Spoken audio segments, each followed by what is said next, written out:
as other marketing decisions evolve as this small chocolatier expands and gains experience. Rally's, one of the largest double drive-through restaurant chains in the U.S., offers fast, courteous service and a limited menu of high-quality hamburgers, cheeseburgers, bacon cheeseburgers, hot dogs, and chicken sandwiches to customers on the go. All food is made fresh to order and sold at everyday low prices with special emphasis on value-priced combo meals. To fully understand the role of price in Rally's hamburgers, it's important to reflect on the history of the concept.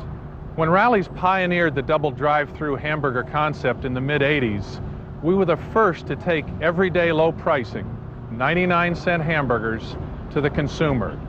It was a permanent part of our signage. Later, some 3 or 4 years later, we pioneered combo pricing, bundling the hamburger, soft drink, and French fries at $1.97. Both of these price points were highly motivating to our consumers, and so we succeeded. But no market is ever stable, and eventually the rest of the hamburger category reacted. Ironically, when Wendy's, Burger King, and McDonald's reacted on price in the early 90s, they weren't responding to the challenge that Rally's had given them, but rather to the strong initiative by Taco Bell on value pricing in the quick service Mexican segment. But unfortunately, when the big bear swung, Rally's was in the way. So price, 99-cent hamburgers, could no longer be our only reason for being. And so as the years have progressed, we have added quality product, best-in-class industry service, and new product offerings to make our price point that much more compelling to consumers. While pricing is an important part of their marketing strategy at Rally's, ultimately pricing is a tactic. You pick a certain price point, put it on a specific product, and go to market. Typically, at Rally's, they take a low price point, like 99 cents on their current cheeseburger feature that in their television commercial, where they're looking for trial, put it on their reader board so cars driving down the street can see that attractive price point. Welcome to Rally's. Would you like to try our terrific 99-cent Rally burger with cheese? Thanks, come again. So with these low or hot price points in television and on the reader board, they're asking the consumer to come in and give them a try. As the consumer comes into the lot and approaches their drive-through menu board, they offer them a second form of value, combination meals, where they bundle the hamburger, Coca-Cola, and French fries at a value price point, typically $2.49, or with their premium barbecue bacon cheeseburger product, $2.99. So you see a progression of pricing as the consumer moves through the transaction. Now, even if the consumer buys one of their value combination meals, it doesn't end there. They have a third tier of pricing, which they call their add-on values. It's worth it to them to take a lower margin, to take less profit, if they can build that consumer check just a little bit further. So their team members in the restaurant are trained to encourage the consumer to trade up to a larger size of Coca-Cola or French fries, or add a strip of bacon, or add an apple pie dessert. And they make that an even better value to the consumer. So there you have the 3 tiers of pricing: trial pricing, combination meal pricing, and add-on value pricing. Joy, the classic fragrance from Jean Patou, Paris, France, is expensive, selling for over $365 an ounce.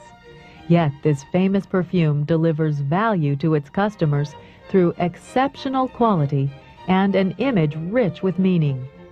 Its couture heritage conjures up memories of a brilliant era and the exciting women who have worn Joy through the years.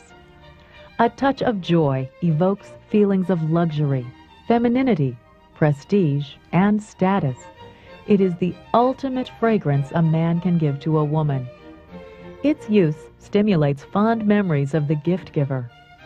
Women who wear Joy wear a fragrance that is unique, a signature fragrance created by Jean Patou in the 30s, which has no equal. It's a classic, the perfume equivalent of the little black dress, the benchmark fragrance against which all other perfumes are measured. Jean Patou was a great couturier or designer in the 20s and 30s. He was both a contemporary and a rival of Coco Chanel. His fashion firsts were legendary: the first sweater dressing, the first knit bathing suits, the first suntan products, the first monogram on clothing, which was a JP logo, the first active sportswear as we know it today, and the first tennis and golf wear. Joy was conceived by Jean Patou and his perfumer as the most luxurious and richest floral fragrance that can be made. That fragrance was developed by the house's own parfumeur. And at Jean Patou, we are still very fortunate to have our own parfumeur, Jean Curlio. There are only 3 companies that have their own perfumer: Chanel, Guerlain, and Patou.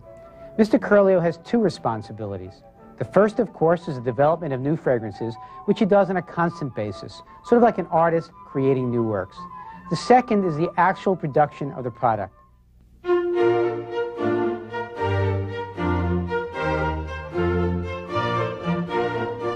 Joy and Jean Patou respect the purest of the French perfume industry.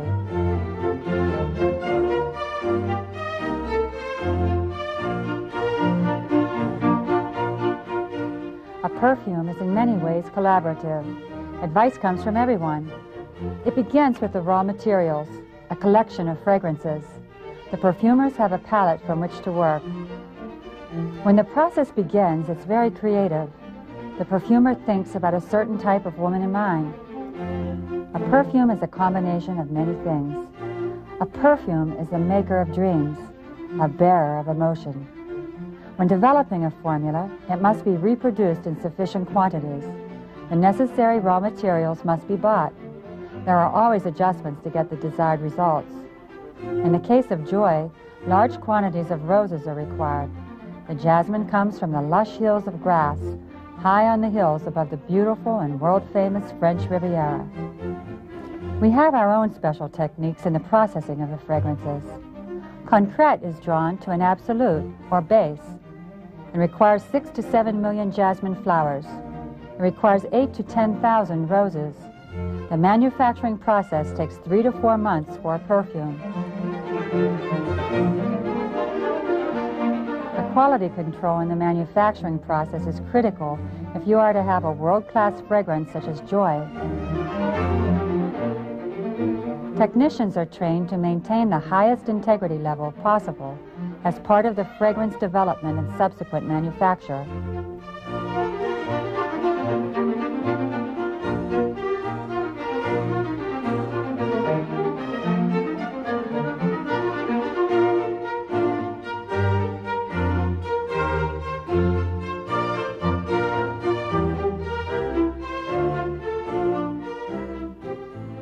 The bottles are also very special.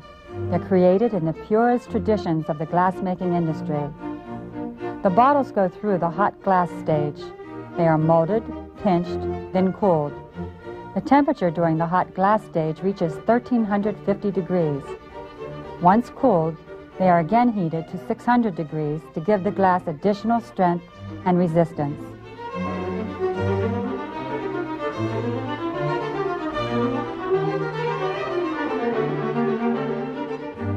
The bottles and tops are cut, polished, and brushed. Their shape is refined and given luster. The stone wheel shapes it, the angles. The cork wheel smooths the surface, and the felt wheel gives the bottle its brilliance and luster.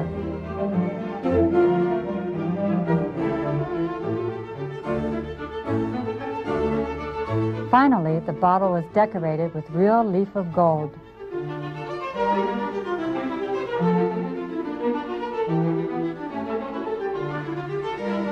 The bottle is filled carefully, drop by drop, so as not to push the perfume or abuse it.